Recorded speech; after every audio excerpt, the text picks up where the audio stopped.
How to make a YouTube subscribe link. Hi everyone, I'm here to assist you today without any delay. Let's jump right in.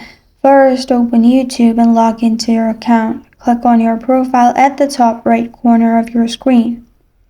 Then click on View Your Channel.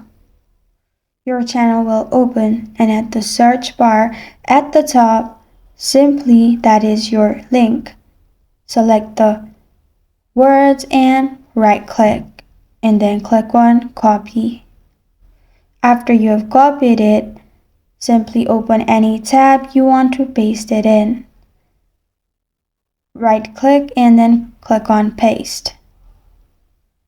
After the link is pasted, you will only be able to see this kind of screen. So what you need to do is add !sub_confirmation equals 1 and then press on enter, and you'll be able to click on the link, which will directly lead you to the profile.